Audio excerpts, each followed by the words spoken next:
had several questions that they've actually sent to me pretty quickly, so I want to be able to bounce a few of those. The goal of this is to do more trade internationally, that the United States would be able to manufacture here or produce here and sell more internationally, and that we would have that opportunity to have increased market access. Is that correct?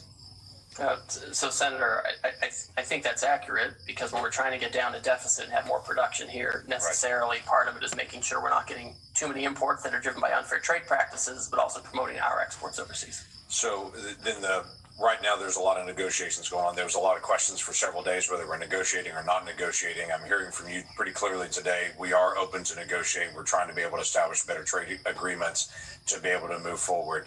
Do you have any timeline on certain countries or places that you have set internally to say we hope to have negotiations complete by this point? Obviously, negotiations can extend out as long as they have to, but is there a timeline you're dealing with? So the president has indicated that he's willing to negotiate with parties that want to pursue reciprocal trade with the United States. We don't have any particular timeline set on that because, as you pointed out, Senator, the outcome is more important than setting something artificially for us. What I can say is I'm moving as quickly as possible, and a lot of these countries are moving very quickly, and we're working on the weekends, we're working at night as folks want to engage on this. Now, I will say, I know you want to ask something. The trade deficit has been decades in the making, and it's not going to be solved overnight. Right. Yeah, everyone understands that well, and everyone that I talk to is grateful that we're actually attacking the trade deficit issue and trying to be able to bring down barriers to trade. They also want to get a timeline. Let me give you, for instance, I've got an Oklahoma company that several years ago spent millions of dollars to be able to move out of China. They moved into Vietnam for production because literally what they're producing, the parts were not created in America. So they were looking for other places to go. They spent all the money, spent all the time, shifted out of China, got to Vietnam, and established there. Now they're saying we've got giant costs in Vietnam at this point. So they're going to have to renegotiate with every single retailer that they sell to, which is going to take a lot of time to be able to do it. What they're trying to be able to figure out is, do we hold on those negotiations and try to renegotiate with Walmart and Target and Costco and everybody else they're going to have to renegotiate with? Or do they press on with those negotiations now? If things are going to get resolved soon, they can pause. If they're not going to get resolved, they're going to have to renegotiate every contract again to try to figure out which way to go. So the time piece does matter to them. Senator, I understand completely. And Vietnam is one of those countries that understands that it is, frankly, one of the major targets of this action, because their trade surplus with us is so lopsided. I think it's every $15 they export to us, we send them $1, and they remain closed to our exports, where we can be competitive, agriculture, et cetera. But they've come to the table with an offer, right? We didn't go out and say, please come talk to us. They beat down our door, and they want to talk about it. Good. I don't anticipate that we're ever going to have equal trade with Vietnam. We're a much larger economy than they are, but bringing down the trade barriers would be helpful so that they would accept American products to be sold there. I think that's beneficial, but most countries in the world are never going to buy as much as we're purchasing because we just purchase a lot more from there. Another issue has come up about garment manufacturing. Obviously, this is a challenge. They'll have different pieces that are bought from different countries. We don't have a lot of garment manufacturing here in the United States. For those garment manufacturers that are here and for others, some in Oklahoma, they're asking me about exclusions and exceptions and how this is going to be handled to say, we can't buy it in America. This is the only place that's actually manufacturing it. I know long-term, the hope is to be able to have more diversified, but in the short term, they don't have another option. How do you plan to handle that? Senator, the president has been clear with me and with others that he does not intend to have exclusions and exemptions, especially given the nature of the action. If you have Swiss cheese in the action, it can undermine the overall point, which is to get rid of the deficit, achieve reciprocity. To my point earlier to Mr. Bennett, the Western Hemisphere countries have a much lower tariff than many of the Asian countries. And I've heard from textile manufacturers for many years that they would love to have a situation where Western Hemisphere textile and garment manufacturing is more competitive, and maybe we're setting up the conditions for that. So in the short term, there's no exemptions that are coming on it. So for companies that are currently buying from Asia at this point, whether it be for textiles, whatever it may be, the goal is to be able to push them out of Asia into the Western Hemisphere, or where do they need to go at this point? Well, the president has been clear again that he's not doing exemptions or exceptions in the near term. My own sense is, given the tariff differentials between Asia and Western Hemisphere, I think people can start making decisions based on that. Senator Whitehouse. Thanks, Ambassador Greer, for being here. Just to sort of frame our conversation, tell me what a negative externality is.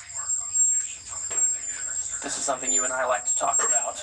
Yes, we do. This is a situation where you have a foreign country where perhaps they have actions such as poor environmental regimes or lax labor laws, and they don't bear the cost of that. Instead, they send their goods that are the product of these processes where they have lax regulatory regimes. They send it here, and we end up bearing this. They externalize these negative externalities to us, and we have to bear it, and our workers have to bear it, and we don't compete on a level playing field. So two things are wrong with this. One, the customary negative externality is pollution. And to the extent, for instance, on an issue I've done a lot of work on in bipartisan fashion, plastic emissions. Now it's in our drinking water, it's in breast milk. I mean, we've really gone down a very weird pathway with respect to plastics. If China, for instance, is responsible for dumping 60 or 70% of the plastics into the Pacific, then that's a harm to us, correct? Yes, I agree. Because it's a commons, the ocean, and we suffer from that. And then if the Chinese company is exporting their goods to the US, and that Chinese company has a lower cost for its product because it doesn't have proper pollution control with respect to plastic, and the US company does, then that's an unfair trade imbalance, correct? Yes, I agree with that. So two things are wrong when we get into the situation of foreign countries allowing pollution that our companies pay to prevent. That's right.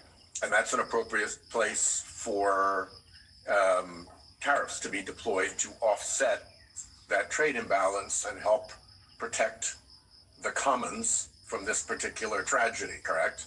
I think trade action can be appropriate, and when the president announced his reciprocal tariff regime last Wednesday, he specifically referred to pollution by other countries in his speech. You may not have listened to it, but you may want to go back and listen to that part, because that's very true, and I agree with you. Well, it might be the only place in which the administration shows the slightest interest in pollution, so good for that. The issue of plastics is, I think, a pretty significant one. Again, there's been a lot of bipartisan interest. I even went up to the Oval Office during Trump 1 to have one of my bills signed by the president, and he gave a very animated riff on Asian countries polluting our beautiful oceans and how it comes ashore very often in Alaska by the ton along their beaches. So I hope this is an area we can continue to work together. And in particular, I hope that you'll sit down with me and Senator Cassidy on legislation that we are working on. Will you give us that meeting? Senator, I'll take any meeting with you that you would like to talk about this issue. And I'd like to we'll sit down with Senator Cassidy's team and have a conversation there. The other thing I wanted to flag for you is that you pretty well successfully deflected all of Senator Bennett's questions about what the immediate impact looks like in the short-term pain for the long-term gain. I just want to flag for you one issue that is very important to me. Rhode Island is a small business state, right? We don't have a whole lot of big mega corporations there who can balance things and move things around. Canada is our largest trading partner. We have companies who fill an important niche in the global supply chain, and particularly in American companies' supply chains, because they get something from Canada, or let's say China, could be, but Canada's our major trading partner, and they process that thing, and then they put it into the supply chain for the larger corporate entities. That's their business. That's all they've got. So if we're not looking out for these small businesses that are actually going to have to lock their doors and close the shutters and fire their employees and go out of business, I think you've missed a huge hole in the problem that these tariffs have created. If all you're listening to is the big mega corporations who can move things around the world and have the resources to dodge these effects, you're not getting the straight story. I think in every one of our states, there are going to be small businesses that occupy a niche in which trade is an important factor and that are going to go bust because of these tariffs. And I urge you to look out for those businesses because I don't think they're getting their voices heard at all. So, Senator, I've talked to you about this. I've talked to Senator Hassan about this and others. One thing I asked my team to do last week was to convene a meeting of I have a trade advisory council for small business. I've asked them to convene that meeting. I've connected with the Small Business Administration. They have an international trade desk there. I've talked to I have an office that also deals with small business because I do want to hear it. I think it's important that we hear it because they don't have the same voices in Washington. I will say right now, Canada and Mexico, things coming from Canada and Mexico that comply with the United States-Mexican agreement come in duty-free. They continue to do so. They follow the rules. They don't follow the rules. They're trying to put in Chinese stuff that's going to be tariffed. But if they follow the rules, they're going to be getting the duty-free treatment they're due. Well, a small business that has gone broke is not very amenable to a meeting. They don't exist any longer. Senator Hassan. Thank you, Mr. Chair and Ranking Member. Good morning, Ambassador Greer. Thank you for being here.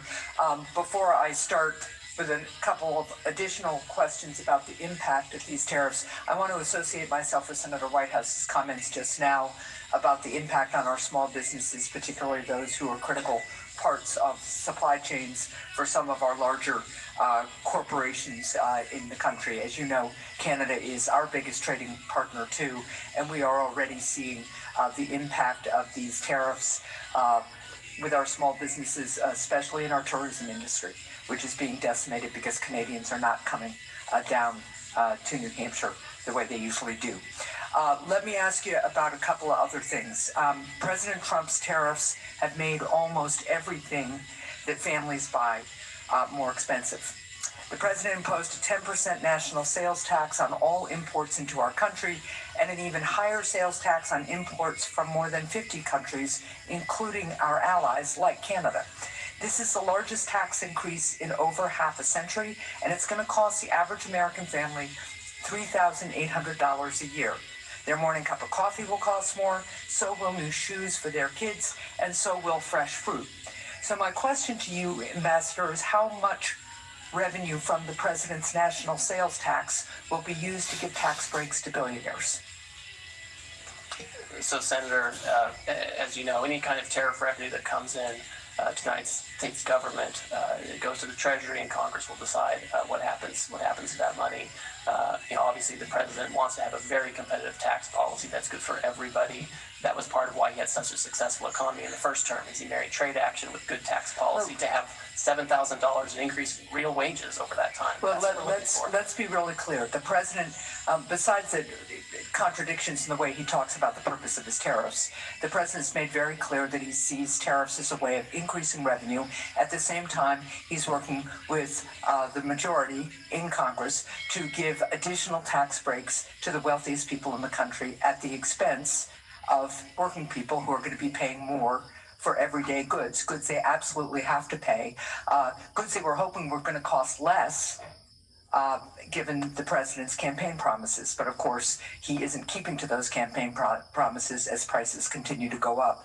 Now, the president's national sales tax is increasing prices for families. It's also causing huge losses in Americans' retirement savings. Ambassador Greer, would the administration reverse course if the president's tariffs led to 10% inflation?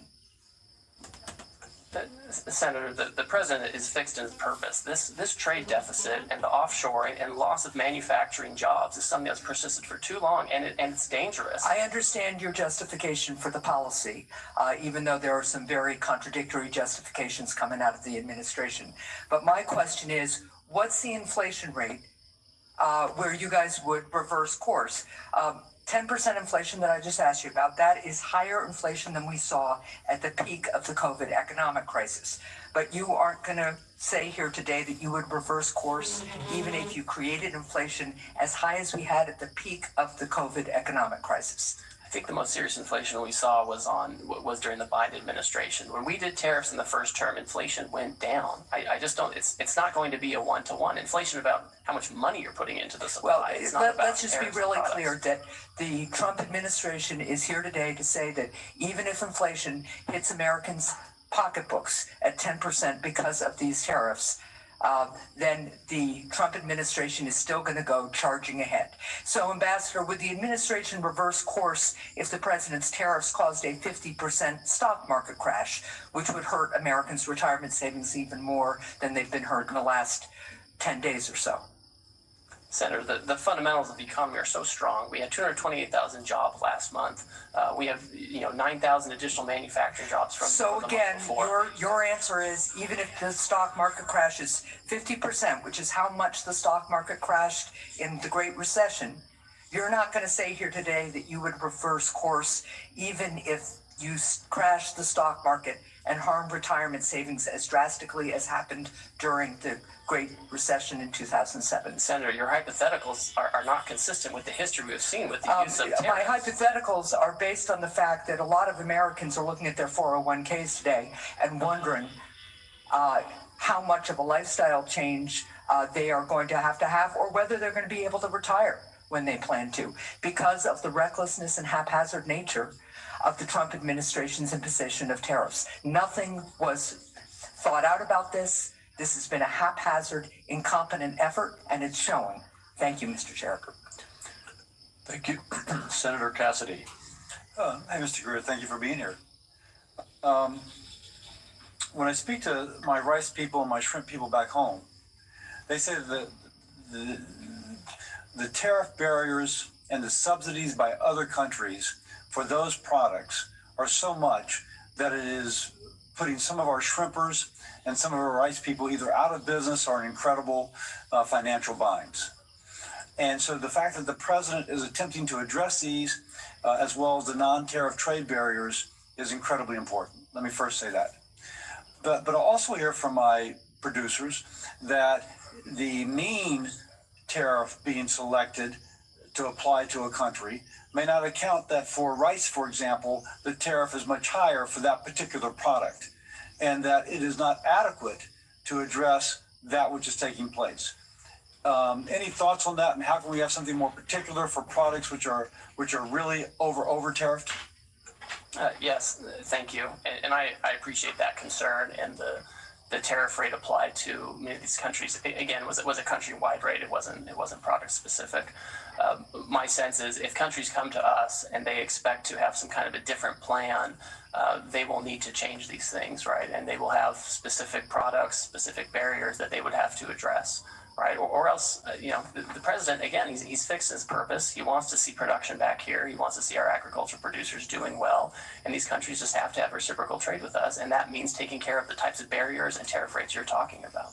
So it sounds like you, one of the things I think they want to know is that since shrimp might be a relatively small part of trades with some of these countries, that the interests of, for example, shrimp will not be sacrificed in part of a greater whole.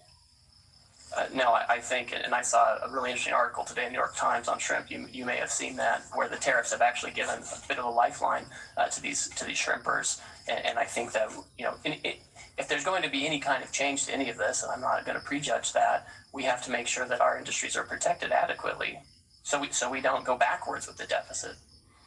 Let me ask, in the President's America First trading policy, there's several sections relating to free trade agreements and how they will be evaluated. Senator Bennett and I are working on an America's Act, which would be a hemispheric trade policy, which would have several purposes. One, to strengthen those ties. Secondly, to keep the Chinese from making the incursions that they are absolutely making throughout the hemisphere.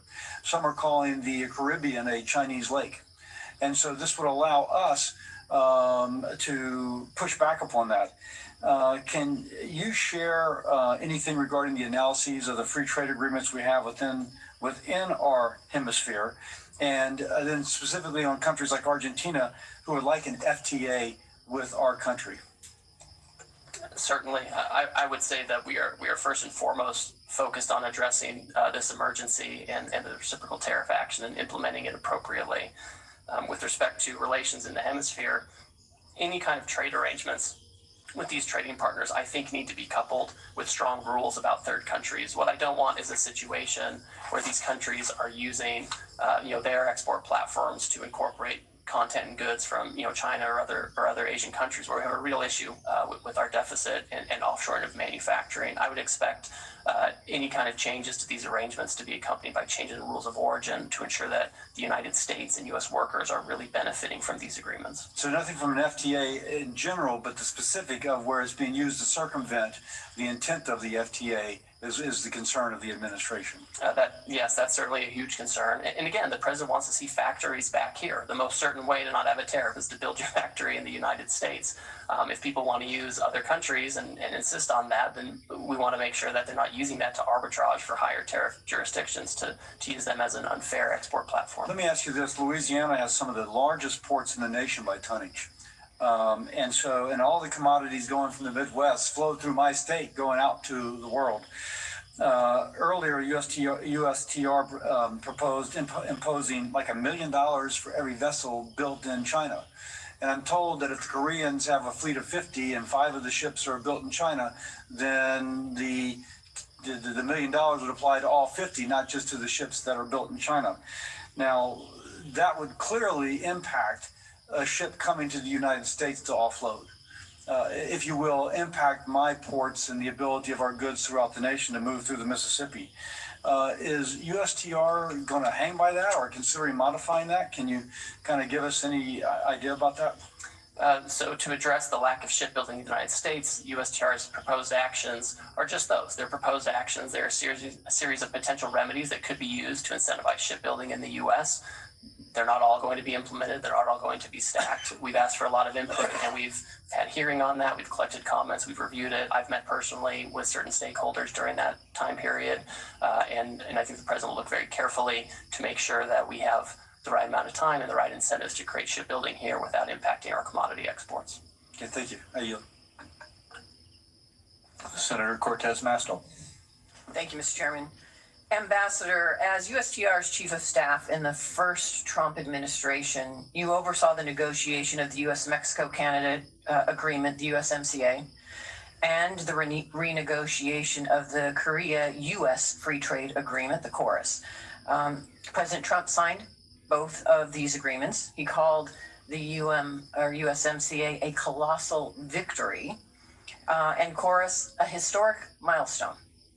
And yet, with President Trump's new blanket tariffs, he is ripping up these agreements with our allies that we negotiated with. Why would any country want to do business with us, much less negotiate a trade deal, if we don't even honor our ongoing agreements? So, Senator, we are the consumer of last resort. These countries have to sell here. They have, many of them, especially in Asia, have built their entire economies around exporting to us. They're very dependent on it, and that's part of why we have this huge trade deficit. With USMCA, those parties continue to enjoy duty-free treatment for many of the products that continue to comply with the rules that were set out 5 years ago. There's a big concern, Senator, that we did not have adequate other protections to stop the flow, particularly of like autos into the United States. But there was a process for you to renegotiate that agreement this year. We talked about that in my office. Isn't that correct? That's correct. And it wasn't to do these blanket tariffs, correct? What we have to address is an emergency, Senator. That's true.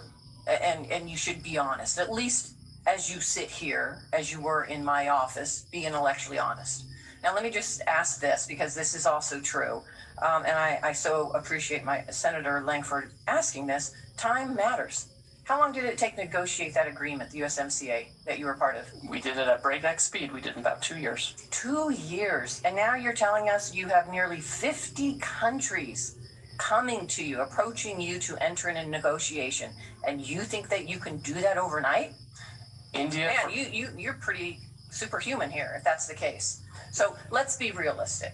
That's all we're asking. Common sense. in realism here, Ambassador, as you sit here before us. And let me talk about something else that is really important for my state, and I think this entire country, because this administration is forgetting that we have $1 billion economy when it comes to tourism into the United States. People know Las Vegas. My state is Nevada. We rely on tourism to our state, and now we're seeing an impact because of these tariffs, not just from Canada, but I am hearing from so many that are in the tourism and kind of leisure industry. We are seeing impacts because now this $1 billion industry of international tourism is having an impact on our economy. And this is a service industry. Let me just say this.